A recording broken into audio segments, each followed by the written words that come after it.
You know, I know you're gay. You just told me you're not sleeping with women anymore. You know how I know that you're gay? How? Because you're gay and you can tell who other gay people are?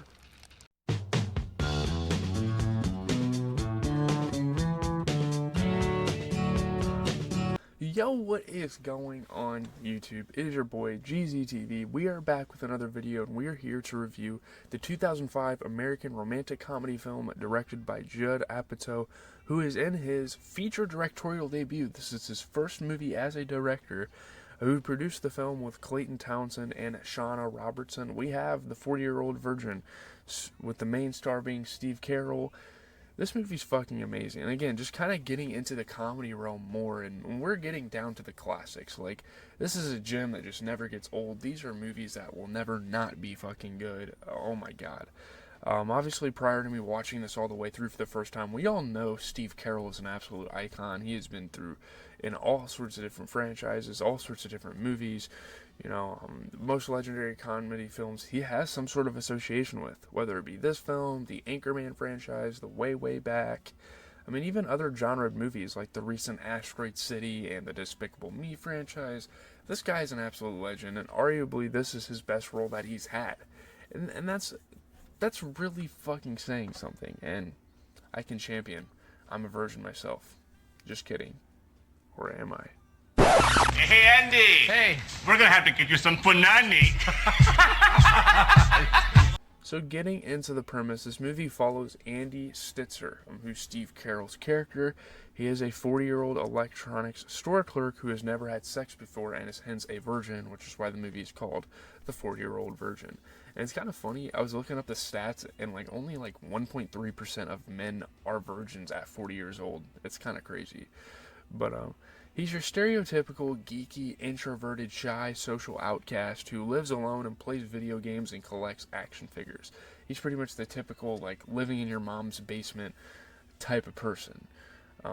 Which, ironically, I do at 21 years old, but I'm not 40, so I got a couple of years to, turn myself around. So, his co-workers, David, a self-destructive love lust man played by Paul Rudd, Jay, a womanizer played by Romany Malco, and you have Cal, the adventurous guy of the friend group played by Seth Rogen, and these three find out he is a virgin while they're playing cards, and they start kind of teasing him about it, while at the same time trying to get him laid. They're trying to give him advice on how to get these girls and all that stuff, and he's pretty much living like a teenager again, and it's such a fun experience.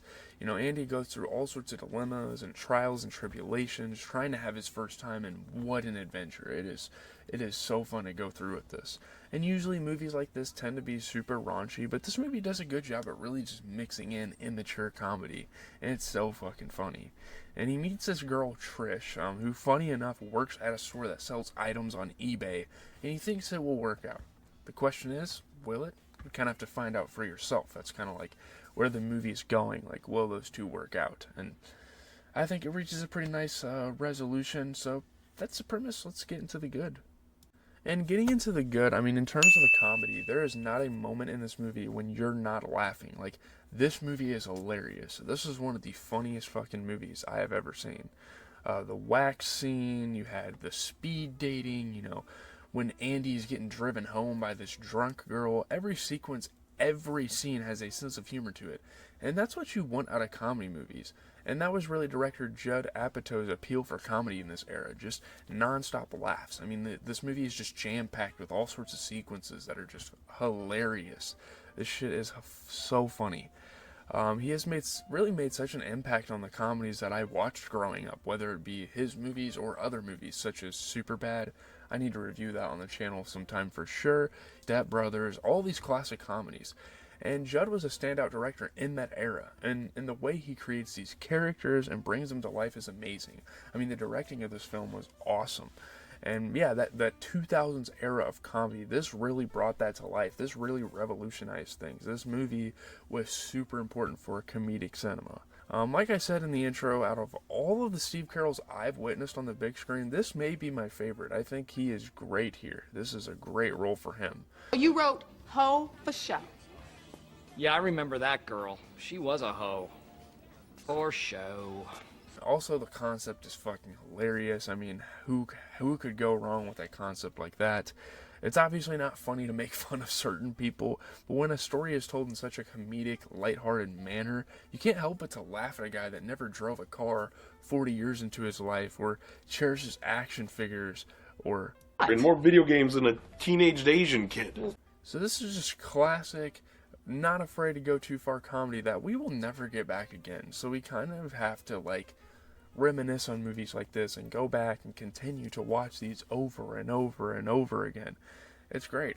And another huge plus about this movie is that this is a plausible and realistic concept.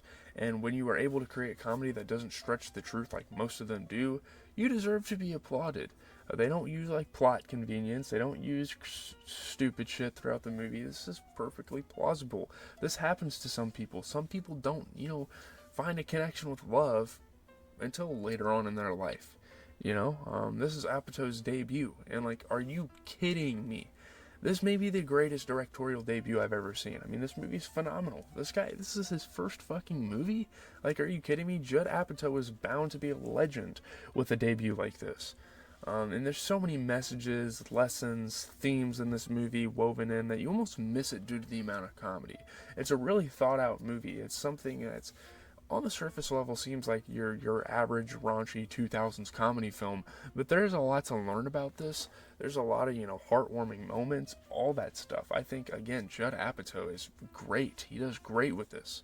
And there's plenty of other movies he made that kill it as well. So let's get into the bad and the okay. I'm not gonna lie, this movie doesn't have enough weaknesses to really have a separate bad and okay section, so we're just gonna call this the not good section. There's only a few minor gripes with the movie. There's only a few things that I watched and I was like, whatever. I don't think I really had a negative experience, like a single minute in this movie, but there's a couple things, it's like, okay, obviously it's a little too long. I feel like that's like the most common, gripe people have with this movie. The most common negative is that, it can definitely wane on a little bit. And Trish wasn't really that funny of a character. Everyone else kind of had their comedic moments. You had the pimp in Romany Malco. You had David being a dumbass and like videoing his ass. You had Cal, making the gay jokes with David. You had obviously Andy being the most funny character and like his mannerisms. You even have some very awkward moments with like the store manager, like being sexual and like singing Guatemalan songs. But Trish was almost too like sympathetic to really fit in this movie all that well. And getting into the length as well, there were a couple of extra scenes used purely for comedy that weren't all that necessary, but that's pretty much it. Sure, it's offensive, racially, sexually, stereotypically, whatever. But come on, people, this is a damn comedy film. Like, that's how this is supposed to be. And maybe one more thing. The way they ended the movie was kind of fucking weird. It was a little too goofy. Some of the other comedy didn't seem as forced as this. So I guess that's my only other thing, is the whole musical bit at the end was super strange. I guess that's kind of Judd Apatow experimenting with things. But let's give it a rating and let's get out of here. So getting into the rating, again, pull up that tier list. I'm just going to go ahead and give it a flat out 9. I was thinking about really giving it like a high 8, but I think this definitely deserves a eerie and exceptional. Well, not eerie and exceptional. I don't know what I call it on my tier list anymore.